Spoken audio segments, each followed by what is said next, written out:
नमस्कार दोस्तों, आप सभी का स्वागत है फिर से आपके अपने प्यारे से स्टडी प्लेटफॉर्म पर। और मैं आपका अपना दोस्त अजय भार्गव फिर से आप सभी का स्वागत करता हूं। भाई, जैसा कि आप सभी को ज्ञात ही है, लगातार हम हरियाणा की ज्योग्राफी के बारे में पढ़ रहे थे और धीरे धीरे हम आ पहुंचे थे भाई हरियाणा में नदियों के टॉपिक पर, यानी कि हरियाणा में जो अपवाह तंत्र है नदियों का, उसके विषय में हम पढ़ रहे थे।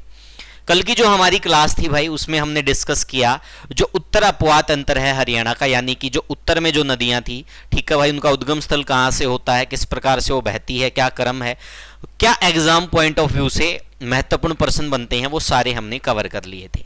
तो कल हमने थोड़ा थोड़ा डिस्कस कर लिया था इस बारे में। हमने एक तो जल तंत्र के बारे में पढ़ा था कि हरियाणा में दो प्रकार का जल तंत्र हो गया भाई, एक तो सिंधु नदी जल तंत्र हो गया है, गंगा नदी, और इनका विभाजक राज्य जो है वो हरियाणा था। इसी प्रकार से हमने देखा कि हरियाणा में दो प्रकार का अपवाह तंत्र था। नदियों का क्या था भाई? अपवाह तंत्र कितने प्रकार का था? दो प्रकार का था। और वो दो प्रकार कौन कौन से थे भाई? एक हमने किस बारे में पढ़ा? एक तो हमने पढ़ा भाई उत्तर अपवाह तंत्र। उत्तर में हमने देखा कि जो शिवालिक क्षेत्र यानी उन श्रेणियों से कौन सी नदियां निकलती हैं और किन किन नक्षत्रों में हरियाणा में बहती है। और एक हमने किस में पढ़ना है भाई? आज जो हम पढ़ेंगे दक्षिण अपवाह तंत्र, यानी कि दक्षिण में जो नदियां हैं, यानी यहां पर जो बाढ़ का कारण बनती है या यहाँ के क्षेत्र को जो संचित करती है या जिस क्षेत्र में से बहती है, उनके बारे में आज हम पढ़ेंगे।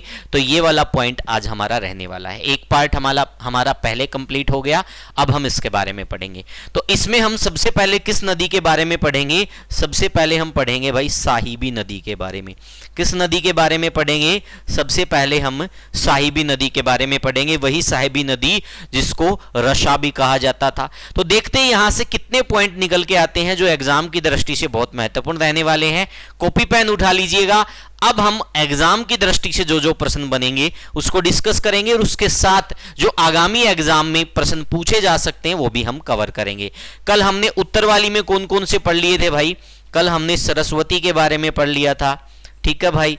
हमने मारकंडा के बारे में पढ़ लिया था, हमने गग्गर के बारे में पढ़ लिया था, हमने यमुना के बारे में पढ़ लिया था।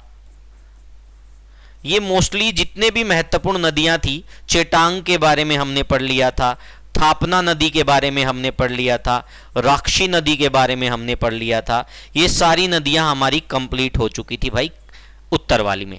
आज हम दक्षिणी के बारे में पढ़ेंगे। दक्षिणी में हम साहिबी के बारे में पढ़ेंगे, दोहन नदी के बारे में पढ़ेंगे, कृष्णावती नदी के बारे में पढ़ेंगे और कुछ नालों के बारे में भी पढ़ेंगे। तो फटाफट से कॉपी पेन उठा लीजिएगा। यहां पर मैं वैसे लिख देता हूं, आज हम दोहन या दोहान नदी के बारे में पढ़ेंगे, एक कृष्णावती नदी के बारे में पढ़ेंगे, एक छलक नदी के बारे में पढ़ेंगे। तो बहुत सारी नदियां रहने वाली हैं जिसके बारे में आज हम डिस्कस करेंगे भाई। तो चलो अभी कॉपी पेन उठा लीजिए, आज का हमारा सेशन अभी शुरू हो चुका है। तो सबसे पहले देखेंगे, देखो हरियाणा का दक्षिण तंत्र, यानी कि उत्तर में हमने देखा शिवालिक क्षेत्र से जो नदियां निकलती थी। अब हम दक्षिण में क्या है? अरावली है। तो अरावली की तरफ से देखते हैं कौन कौन सी नदियों का कहां कहां से उद्गम स्थान है। तो सबसे पहला जो हमारा पॉइंट है, कौन सी नदी आज हम पढ़ेंगे? साहिबी नदी के बारे में पढ़ेंगे। किसके बारे में पढ़ेंगे भाई? साहिबी नदी के बारे में पढ़ेंगे। ये दक्षिण हरियाणा की प्रमुख बरसाती नदी है। ये आपसे पूछा जा सकता है भाई, ये क्या है? दक्षिण हरियाणा की प्रमुख बरसाती नदी है। तो इसका मतलब अगर पूछ लिया जाए कि हरियाणा के दक्षिण में कौन सी नदी बाढ़ का कारण बन सकती है, तो उसका एक प्रश्न उत्तर क्या हो जाएगा भाई? साहिबी नदी। ठीक है भाई, ये दक्षिण हरियाणा में बाढ़ का कारण बन सकती है।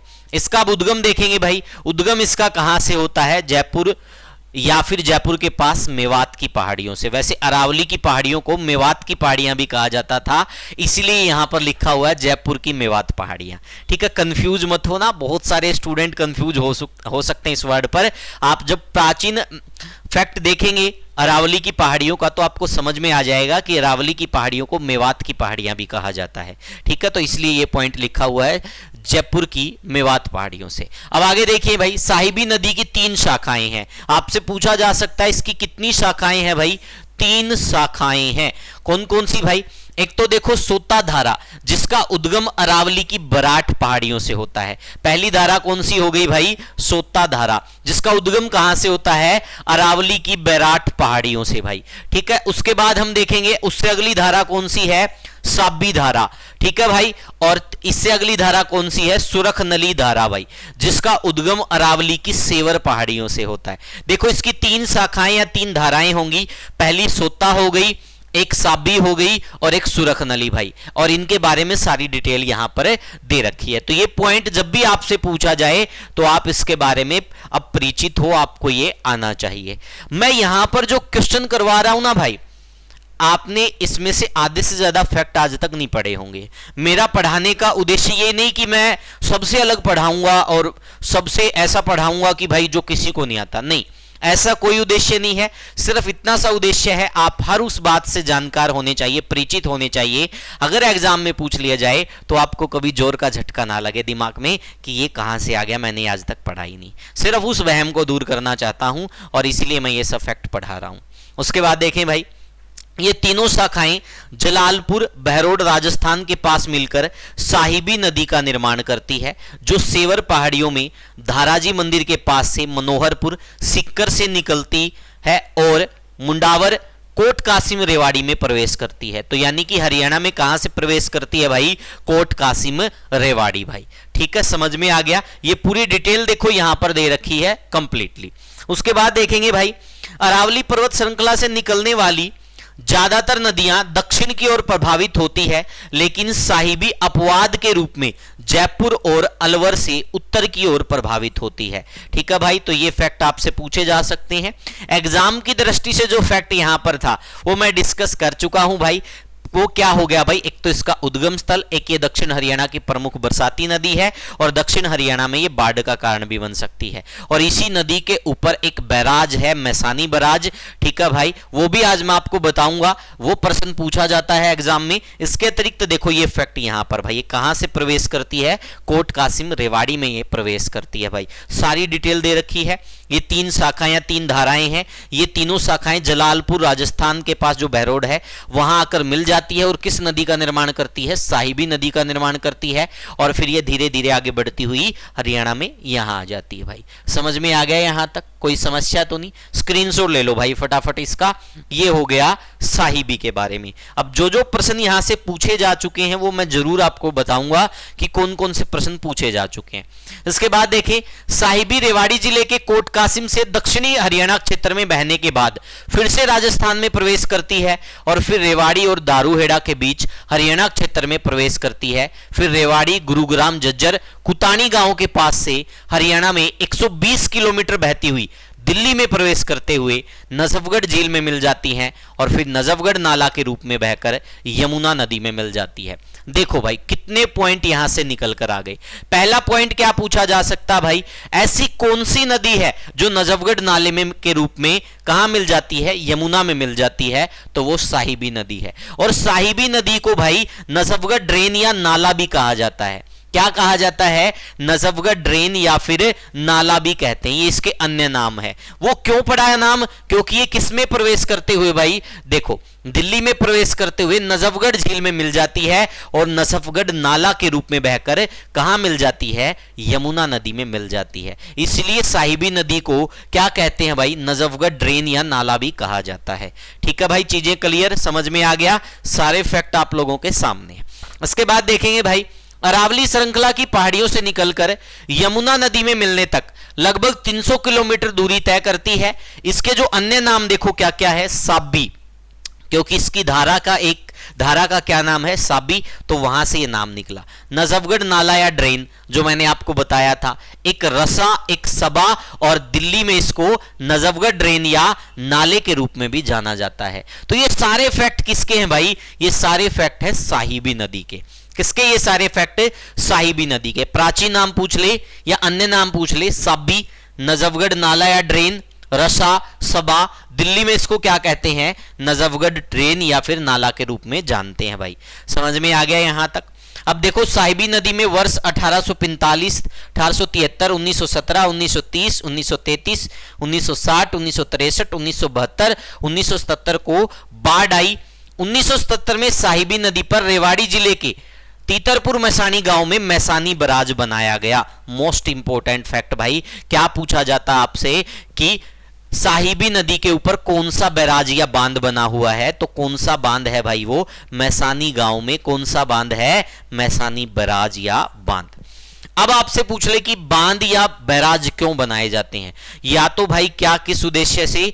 कृषि या सिंचाई के उद्देश्य से, या फिर नदियों की जो दिशा को बदलना हो तब उस उद्देश्य से बनाए जाते हैं। तो यहां तक चीजें क्लियर भाई। जो एग्जाम में प्रश्न आए हुए हैं, ये मैसानी बैराज आया हुआ भाई, ये पेपर में पूछा जा चुका है। ये मैसानी बैराज किस नदी के ऊपर है? तो ये किस नदी के ऊपर है भाई? ये साहिबी नदी के ऊपर है। ठीक है भाई। एक पूछा गया था, साहिबी नदी को और अन्य किस नाम से जाना जाता है? दिल्ली में इसको किस नाम से जानते हैं? इसको नजफगढ़ ड्रेन या नाला के नाम से जानते हैं। ये भी प्रश्न पूछा जा चुका है, नजफगढ़ ड्रेन वाला। ठीक है, ये वाला प्रश्न पूछा जा चुका भाई, प्रीवियस एग्जाम क्वेश्चन है ये। समझ में आ गया? ये वाला जो प्रश्न है, ये वाला प्रश्न एग्जाम में आ चुका है। ये PY क्या हो, यानी प्रीवियस एग्जाम क्वेश्चन है भाई। समझ में आ गया? यहां तक चीजें क्लियर हो गया भाई? यहां तक कोई समस्या तो नहीं किसी को? आगे बढ़े अगले प्रश्न की तरफ। स्क्रीनशॉट ले लो भाई फटाफट इसका। तो ये हो गया हमारा साहिबी नदी के बारे में भाई। अब इसके बाद देखते हैं, साहिबी नदी अधिकतर रेतीले क्षेत्र में बहती हुई वर्षा काल में अरावली पर्वत श्रृंखला के बहुत से नालों से वर्षा का जल मिलने के कारण राजस्थान के अलवर जिला में जाकर साहिबी नदी एक विशाल धारा का रूप धारण कर लेती है। दक्षिण हरियाणा में बाढ़ का कारण बनती है। ये वाला फैक्ट प्रीवियस एग्जाम क्वेश्चन है भाई। मैंने आपको बताया था कि ये नदी कहां बाढ़ का कारण बनती है? दक्षिण हरियाणा में ये बाढ़ का कारण बनती है। ये भी प्रीवियस एग्जाम क्वेश्चन है। जितने भी फैक्ट है उसमें से जो आज तक पूछे जा चुके हैं वो सारे कवर करवाऊंगा भाई, ताकि तुम्हारे दिमाग में ये चीज ना रहे कि भाई सर ने तो प्रीवियस एग्जाम क्वेश्चन तो करवाए नहीं। ये सब यहां पर पूछे जा चुके हैं। कुछ इतिहासकारों के अनुसार वैदिक कालीन द्रैसदती को वर्तमान साहिबी नदी कहा जाता है।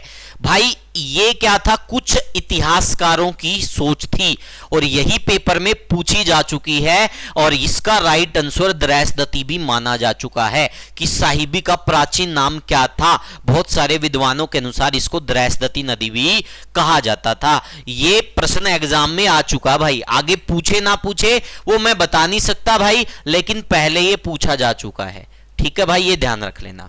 अब के बाद उसके बाद देखेंगे 2002 में साहिबी नदी के किनारे से वामन देव की लाल पत्थर की मूर्ति कहां से मिली है? बावल रेवाड़ी से। मोस्ट इंपोर्टेंट क्वेश्चन भाई, आपसे पूछा जा सकता है वामन देव की लाल पत्थर की मूर्ति कहां से मिली है भाई? बावल रेवाड़ी से मिली है भाई।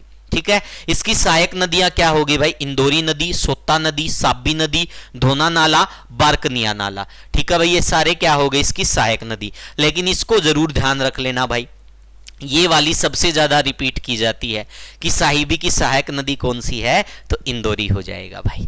समझ में आ गया? कौन सी हो जाएगा? इंदौरी। साहिबी की देखो सबसे बड़ी सहायक नदी इंदौरी नदी है। यही बात तो आ गई। ये PYQ है, यानी कि ये प्रीवियस एग्जाम क्वेश्चन है।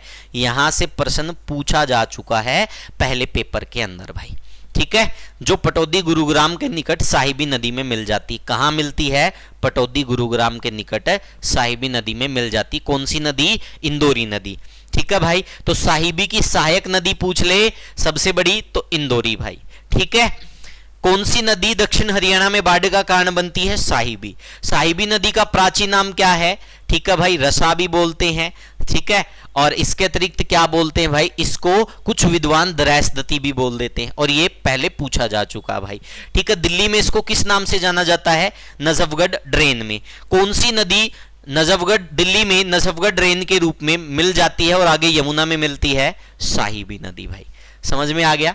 चीजें क्लियर भाई। दक्षिण हरियाणा की बरसाती नदी कौन सी हो गई भाई? दक्षिण हरियाणा की बरसाती नदी कौन सी हो गई? साहिबी हो गई। जितने प्रश्न थे भाई सारे कवर भाई। अब आगे बढ़े अगले पॉइंट की तरफ। तो ये कौन सी नदी थी भाई? साहिबी नदी।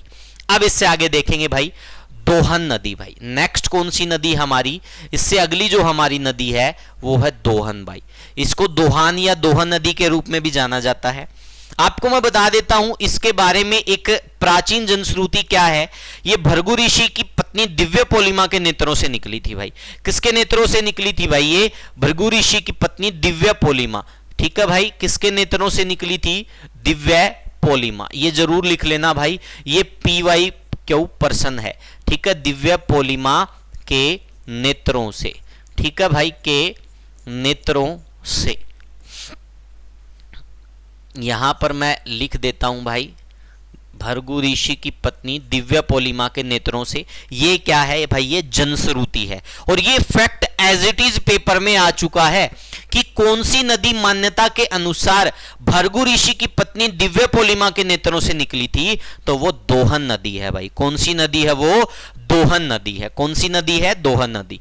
और यहां पर देखो प्राचीन नाम भी इसका किंवदंती नदी के रूप में देखने को मिलता है हमें, ठीक है भाई। उद्गम देखें तो दोहन नदी एक बरसाती नदी है जो नीम का थाना राजस्थान के मंडोली नामक स्थान के पास से निकलकर हरियाणा के महेंद्रगढ़ जिले के ढोसी या नारनौल की पहाड़ियों से निकलकर हरियाणा राज्य में लगभग 50 किलोमीटर का सफर तय करती है और साहिबी नदी में मिल जाती है। तो दोहन नदी आपसे पूछ लिया जाए तो हरियाणा में कहां से प्रवेश करती भाई? ये महेंद्रगढ़ में ढोसी की जो पहाड़ी है वहां से निकलकर हरियाणा राज्य में सफर तय करती है, ठीक है भाई। और अगर इसका उद्गम स्थान पूछ लिया जाए तो नीम का थाना राजस्थान के मंडोली नामक स्थान से निकलती है भाई, ठीक है। इसके बारे में मान्यता क्या है? ये भृगु ऋषि की पत्नी दिव्य पोलिमा के नेत्रों से निकली थी भाई, ठीक है। प्राचीन नाम पूछ ले, किंवदंती नदी भाई, ठीक है। हरियाणा में अगर कहां से प्रवेश करती है या हरियाणा में कहां से आती है? ढोसी की पहाड़ी, महेंद्रगढ़ भाई, ठीक है। किस नदी में मिल जाती है? साहिबी नदी में मिल जाती है। सारे पॉइंट जितने प्रश्न आज तक पूछे गए हैं यहां से सिर्फ एक ही प्रश्न आया है। वो प्रश्न क्या पूछा गया है? ये नदी, ठीक है भाई, भृगु ऋषि की पत्नी दिव्य पोलिमा के नेत्रों से कौन सी नदी एक मान्यता के अनुसार निकली थी? तो दोहन नदी निकली थी भाई, ये याद रख लेना। चीजें क्लियर भाई, समझ में आ गया? यहां तक कोई समस्या तो नहीं किसी को? आगे बढ़े, चलो भाई नेक्स्ट देखते हैं कौन सी नदी है। इसके बाद जो हमारा अगली नदी का पॉइंट रहेगा वो रहेगा इंदौरी नदी भाई। अब इंदौरी नदी के बारे में जानेंगे भाई। इंदौरी नदी, ये देखो, नू की पहाड़ियों से निकलकर यह नदी दो धाराओं में बंटकर एक धारा रेवाड़ी जिले की सीमा पर व अन्य धारा पटौदी रेलवे स्टेशन के पास साहिबी नदी में मिल जाती है। तो ये हमें ध्यान रखना, ये कहां से निकलती है भाई? ये निकलती है इंदौरी का किला भाई, या फिर नू की पहाड़ियों से, ठीक है। ये आया हुआ था भाई प्रश्न, कौन सी नदी इंदौरी नामक स्थान से निकलती है? तो इंदौरी नदी ही हो जाएगा भाई। वैसे आपको बता देता हूं ये नू की पहाड़ियों से निकलती है, वहां पर बताते हैं इंदौरी का किला नामक एक किला है, वहीं से ये निकलती है, तो इसलिए ये प्रश्न पूछा गया था भाई, ठीक है। तो चीजें क्लियर भाई। नू आपको पता है, मेवात नू एक ही बात है भाई। इसका प्राचीन नाम पूछ लिया जाए तो इंदौरी नदी का प्राचीन नाम इंशुमती है, ठीक है। इंदौरी के किले इसके पास से गुजरने के कारण इसे इंदौरी कहा जाता है। ये देखो भाई, समझ में आ गया? ये वाला फैक्ट ये पेपर में आया हुआ था, ये प्रीवियस एग्जाम क्वेश्चन है। ये अंशुमती वाला भी प्रीवियस एग्जाम क्वेश्चन है, ठीक है भाई, ये पूछा जा चुका है। उसके बाद देखें भाई, इंदौरी नदी नू, रेवाड़ी, गुरुग्राम, झज्जर जिलों में बहती है। तो इनका बहने का एक रूट जो है वो रास्ता भी आपसे पूछा जा सकता भाई। तो किन किन जिलों में बहती है? नू, रेवाड़ी, गुरुग्राम, झज्जर जिलों में बहती है, ठीक है भाई। और किस नदी में मिलती है? ये भी भाई, ये भी साहिबी नदी में मिलती है आखिरी में भाई। कहाँ? पटौदी रेलवे स्टेशन के पास। समझ में आ गया यहां तक? कोई समस्या तो नहीं किसी को? उद्गम स्थल पूछ ले, नू की पहाड़ियों से यानी मेवात की पहाड़ियों से भाई, ठीक है। या फिर क्या होगा? इंदौरी किले के पास से। चलो भाई नेक्स्ट की तरफ बढ़ते हैं, स्क्रीनशॉट ले लो भाई इसका, इसके बाद आगे देखिएगा भाई।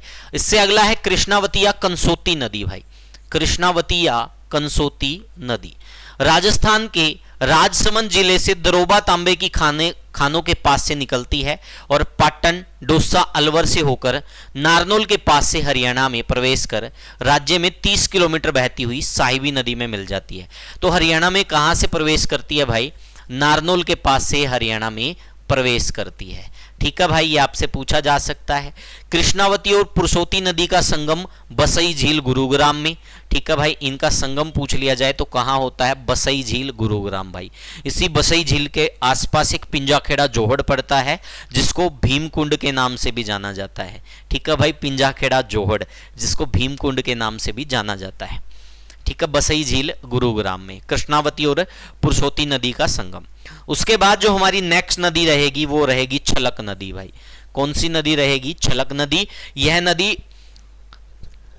पास ढोसी पहाड़ियों से निकलकर नारनौल बावड़ी के पास से जाती है, लेकिन अब इसके कुछ अंश ही शेष बचे हुए हैं। तो ये नारनौल से भाई हो जाएगा, ठीक है, अभी इसके कुछ ही अंश शेष बचे हुए हैं। तो ये थी भाई हमारी दक्षिण जो अपवात अंतर है उसकी नदियां हरियाणा में। हमने उत्तर वाली भी पढ़ ली, हमने दक्षिण वाली भी पढ़ ली। अब मुझे नहीं लगता कि आप कोई भी प्रश्न गलत करोगे। अब हमारे जो फैक्ट बचे हैं वो बचे हैं सिर्फ इन नदियों के ऊपर बांध जो बनाए गए हैं। वो फैक्ट डायरेक्ट पेपर में पूछ लिए जाते हैं कि कौन सा बांध किस नदी के ऊपर बनाया गया है।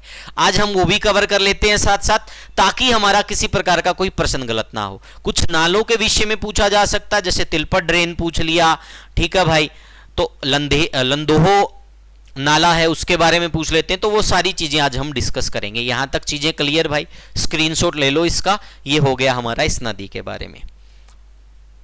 अब देखिएगा भाई, हरियाणा के कुछ प्रमुख बांध या बैराज है। मैंने आपको पहले भी बताया था, कोई भी बांध हो या बैराज हो, या तो सिंचाई के उद्देश्य से बनाए जाते हैं या फिर नदियों के जो दिशा को बदलने के लिए इनको बनाया जाता है। तो सबसे पहले हम देखेंगे ताजेवाला बैराज, हथनी कुंड बैराज या फिर लाल टोपी बैराज। ये कौन सी नदी के ऊपर है? ये यमुना नदी के ऊपर है। और अगर स्थान पूछ लिया जाए तो कौन से स्थान पर है? यमुनानगर स्थान पर है भाई। ओखला बैराज है, कौन सी नदी पर है? यमुना नदी पर। स्थान पूछ लिया जाए तो दिल्ली में भाई। खिलनवाला बैराज पूछ लिया जाए यमुना नदी पर, स्थान पूछ ले तो खिलनवाला यमुनानगर। पल्ला बैराज, अनंग बैराज, आनंदपुर डैम, ये कहां है? यमुना नदी पर, फरीदाबाद में। इस अनंगपुर बांध को भाई क्या कहा जाता है? ग्रेविटी डैम भी कहा जाता है, ठीक है भाई, ठीक है, हाइड्रोलिक बांध कह सकते हैं डैम, ठीक है, या फिर ग्रेविटी डैम भी इसको बोलते हैं। अनंगपुर बांध फरीदाबाद को, ठीक है भाई, अनंगपुर डैम फरीदाबाद को क्या कहते हैं? ग्रेविटी डैम भी बोलते हैं, ये ध्यान रख लेना भाई। ओट्टू बैराज भाई घग्गर नदी के ऊपर है, ये सिरसा में है। अभी हाल ही में भाई आपको पता ही होगा, हरियाणा में जितनी भी न्यूज चल रही है वो लगभग इस ओट्टू बैराज की चल रही है, क्योंकि ये घग्गर नदी हरियाणा में बाढ़ का कारण बनी हुई है। और फतेहाबाद सिरसा की तरफ ये घग्गर नदी क्या है भाई? विकराल रूप धारण किए हुए हैं। और जो पानी है वो फतेहाबाद और सिरसा में लोकल एरिया में जा चुका, क्योंकि ये बैराज ओवरफ्लो हो चुका है। समझ में आ गया भाई यहां तक? उसके बाद देखेंगे छामला बैराज, डंगराना बैराज, दीवानवाला बैराज। ये कौन सी नदी पर है? घग्गर नदी पर। और कहां है? ये है पंचकुला में। स्थान पूछ लिया जाए तो पंचकुला। उसके बाद देखेंगे मैसानी बैराज, साहिबी नदी पर, मसानी गांव, रेवाड़ी। ये हमारा डिस्कस हो चुका है। पथराला या फिर दादूपुर बैराज, ये कहां है? सोम नदी पर, दादूपुर यमुनानगर के अंदर है भाई। ध्यान रख लेना, पथराला दादूपुर बैराज किस नदी पर है? सोम नदी पर। कहां है? दादूपुर यमुनानगर। कौशल्या बांध या कोसांग बैराज कहां है? कौशल्या नदी पर, पंचकुला में। उजीना बांध कहां है? कोटला झील पर, मेवात में, ठीक है। जलभेरा बैराज कहां है? मारकंडा नदी पर, कुरुक्षेत्र में भाई। तो ये सारे के सारे बैराज या बांध थे जो हरियाणा में स्थित है विभिन्न नदियों के ऊपर भाई। इसका स्क्रीनशॉट ले लो सारे विद्यार्थी और इसको अच्छे से याद कर लेना भाई, ताकि किसी प्रकार की कोई गलती ना हो और कोई कमी ना रहे हमारी तरफ से। समझ में आ गया यहां तक? चीजें क्लियर? ये सारे किसके बारे में है? ये हरियाणा से संबंधित विभिन्न जो नदियां हैं उनके ऊपर जो बांध है उनसे रिलेटेड फैक्ट थी। हमने हरियाणा की नदियों के बारे में पढ़ लिया, हरियाणा की नदियों के ऊपर जो बांध है उसके बारे में पढ़ लिया। अब हम कुछ फैक्ट जो बच गए वो हम पढ़ेंगे हरियाणा से संबंधित जो नाले हैं, ठीक है भाई, छोटे छोटे नाले हैं उनके बारे में पढ़ेंगे। तो यहां तक आई थिंक आपका हो चुका है सारा का सारा। ये देखिएगा भाई, हरियाणा राज्य में स्थित प्रमुख बरसाती नाले भाई, ठीक है। अब देखो मैंने वन लाइनर अप्रोच में यहां पर पीपीटी बनाई हुई है, ताकि जो एग्जाम की दृष्टि से जो प्रश्न बन सकते हैं वो हमारे कवर हो सके। वह नाला जो दक्षिण से घग्गर नदी में आकर मिलता है वह कौन सा भाई? वो है सुकर नाला भाई। कौन सा नाला है? सुकर नाला भाई, ठीक है। यहां पर इसको मैं इस प्रकार से कर रहा हूं भाई, ये यहां तक है, ठीक है। वह नाला जो दक्षिण से घग्गर नदी में आकर मिलता है उस नाले का क्या नाम है? सुकर नाला। वह नाला जो उत्तर से घग्गर नदी में आकर मिलता है उसका क्या नाम है? जोया नाला भाई। उसका क्या नाम है? जोया नाला। समझ में आ गया भाई? सुकर नाला क्या कर रहा है? दक्षिण से घग्गर नदी में आके मिल रहा है। जोया नाला उत्तर से घग्गर नदी में आके मिल रहा है। बादशाहपुर नाला या फिर घाटा नाला ये कहां है? ये गुरुग्राम में है भाई। ये कहां है? गुरुग्राम में। दिल्ली अरावली श्रृंखला से निकलकर नजफगढ़ झील में मिलता है। तो बादशाहपुर नाला या फिर घाटा नाला कहां स्थित है? गुरुग्राम में स्थित है। कहां मिलता है भाई? किससे मिलता है? ये अरावली श्रृंखला यानी अलवर की पहाड़ियों से निकलकर नजफगढ़ झील में मिलता है। ठीक है भाई, दिल्ली अरावली श्रृंखला से निकलकर नजफगढ़ झील में मिल जाता है। उसके बाद देखेंगे लंधो नाला या फिर लंडोहा नाला। ठीक है, अरावली श्रृंखला की अलवर पहाड़ियों से निकलकर तिजारा फिरोजपुर झिरका से होता हुआ उजीना झील में मिल जाता है। तो ये हो गया भाई ये वाला नाला। उसके बाद भूरिया नाला, इसको तिलपट ड्रेन भी कहा जाता है। तो ये कहां है? फरीदाबाद में भाई। ठीक है, फरीदाबाद के महलवा महाराजपुर से निकलकर यह नाला यमुना नदी में मिल जाता है। तो ये क्या है? भूरिया नाला। और ये पेपर में आ चुका भाई, तिलपट ड्रेन के रूप में किस नाले को जाना जाता है? तो ये PYQ है, प्रीवियस एग्जाम क्वेश्चन है। ठीक है, मेहंदवाड़ी या मेहंदीबाड़ी नाला गुरुग्राम जिले की राजखा पहाड़ियों से निकलकर खलीलपुर झील में मिलता है। राजखा पहाड़ियों में अवस्थित गोसाई जोड़ नामक गांव से निकलता नाला मेहंदीवाड़ी नाला भाई। तो ये हो गया इसके बारे में भाई। तो ये सारे नाले हमने कवर कर लिए। बारकनिया नाला साहिबी नदी में मिलता है। तो देखो ये नालों के बारे में था भाई, और ये पॉइंट शायद ही आपको कहीं देखने को मिलेंगे भाई, क्योंकि ये थोड़े अजीब ही हैं, इनको कोई नहीं पढ़ाता। आप लोगों को सब वो पढ़ाएंगे जो आप लोगों को आता होगा, मज़ेदार होगा, इंटरेस्टिंग होगा। क्योंकि उससे क्या होता है, हर व्यक्ति अपनी एक छवि छोड़ सकता है किसी भी व्यक्ति के ऊपर, किसी भी स्टूडेंट के ऊपर, लेकिन उस छवि के चक्कर में क्या होता है भाई, तुम्हारा नुकसान हो जाता है। अब एक टीचर की छवि तो बन जाती है, लेकिन क्या छवि बनने से किसी बच्चे का भला हो जाएगा भाई? नहीं होगा। तो हमें हर वो चीज पढ़ानी पड़ेगी जो एग्जाम में आती है, चाहे उससे हमारी छवि बने या खराब हो। ठीक है भाई। अब कई बच्चों का क्या दिमाग होता है कि सर आप PPT के माध्यम से पढ़ा रहे हो, क्या ये सही है? आप मेरी स्किल जांचने के लिए नहीं आए हो, आप सिर्फ वो चीज जांचने के लिए आए हो, वो चीज आपको मिलनी चाहिए जो एग्जाम में आती है। वो आपको हर प्रकार से हम प्रोवाइड करवाएंगे, चाहे किसी भी माध्यम से हो, चाहे मैं बिना PPT के पढ़ाऊं, चाहे मैं PPT के माध्यम से पढ़ाऊं। क्योंकि मेरा एकमात्र उद्देश्य क्या है, आप लोगों को हर वो चीज पढ़ने को मिले जिससे आप वंचित हैं। ठीक है भाई। तो इसी आस के साथ मैंने पढ़ाना शुरू किया था, और इसी उम्मीद के साथ मैं आज तक पढ़ा रहा हूं। चाहे मेरी वीडियो पे कम व्यू आए, चाहे ज़्यादा व्यू आए, लेकिन इतना ज़रूर है, जो पढ़ेगा वो निखरेगा और वो एग्ज़ाम क्रैक करेगा। उसको कभी एहसास नहीं होगा कि मैं किसी भी टॉपिक में किसी से भी वीक हूँ। ये एक अलग चीज़ हम बच्चे को ज़रूर प्रोवाइड करवाते हैं। वो विश्वास पैदा कर देते हैं, जिससे कंटेंट के माध्यम से, बातों के माध्यम से नहीं। बातें भाई तुमने देखा होगा इतनी ज़्यादा मैं नहीं कर पाता, अच्छी तो बिल्कुल भी नहीं कर पाता। ठीक है, ऐसी ज़रूर करूँगा जिससे आप लोगों को थोड़ा ये लगेगा कि सर तो घमंडी टाइप है। क्योंकि एक टीचर का काम होता है आईना दिखाना। हर बार हम आपको अच्छा बताकर, आपको हवा में मतलब उड़ाकर कहें, या फिर ये कहें कि आपकी नज़रों में अच्छा बनकर या आपको अच्छा बनाकर, आपसे एग्ज़ाम क्रैक नहीं करवा सकते। अगर आप उदास हो तो ज़रूर ऐसा हमें करना चाहिए कि हम आपको इनकरेज करें, आपको उत्साहित करें। लेकिन जब आप नॉर्मल हो तो हम आपको इससे ज़्यादा और क्या उत्साहित करें। अगर ज़्यादा उत्साहित करेंगे तो घमंड आ जाएगा, और किसी स्टूडेंट में घमंड आ गया तो वो कभी भी अपनी तैयारी को मेंटेन नहीं कर पाएगा। इसलिए हमेशा एक टीचर का काम होता है आईना दिखाने का। ये आईना है, और इसे देखो, आप यहीं स्टैंड करते हो तो और पढ़ोगे कामयाब हो जाओगे, नहीं तो नहीं होंगे।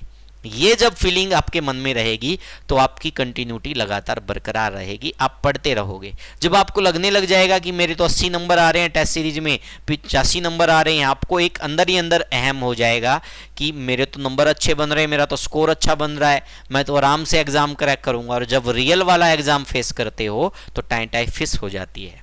यही एक कारण होता है, क्योंकि ईगो आ जाती है। ईगो मत पालिएगा, अहम मत पालिएगा, मेहनत करते रहिएगा। और सबसे बड़ा जो कार्य है, आप तैयारी तो कर लोगे, लेकिन तैयारी को बरकरार रखना सीखिएगा। तो वो कंटेंट के माध्यम से ही हो सकती। जब आप डिफरेंट टाइप का कंटेंट पढ़ोगे तब आपको एहसास होगा कि मैं यहाँ वीक हूँ, और तब पढ़ने का मन करेगा। आज के लिए इतना ही भाई, बने रहिएगा हमारे साथ। अभी हमारी ज्योग्राफी लगभग कंप्लीट हो चुकी है, सिर्फ पेंडिंग क्या है, सिर्फ बचा हुआ है नहरों के बारे में। Geography complete, economy complete, history complete, polity और एमसीक्यू आपको इसी यूट्यूब चैनल पर फ्री में सब कुछ करवा दिया। आपको सभी नए सब्जेक्ट फ्री में करवाए हैं इसी यूट्यूब प्लेटफॉर्म पर, सारी की सारी हरियाणा जीके फ्री में करवाई इसी यूट्यूब चैनल पर। ठीक है भाई, अभी तो मैं नहीं कहता, आप लोगों के ऊपर हो सकता है एक बड़ी पट्टी बंधी हुई है दिमाग के ऊपर, क्योंकि आप उससे निकलोगे समय लगेगा, लेकिन आने वाले समय में मैं ज़रूर ये विश्वास के साथ कह सकता हूँ, जो इन क्लासेस को देखेगा आपका रिजल्ट और आपका विश्वास आपको बता देगा कि आपने क्या पढ़ा है। ठीक है भाई,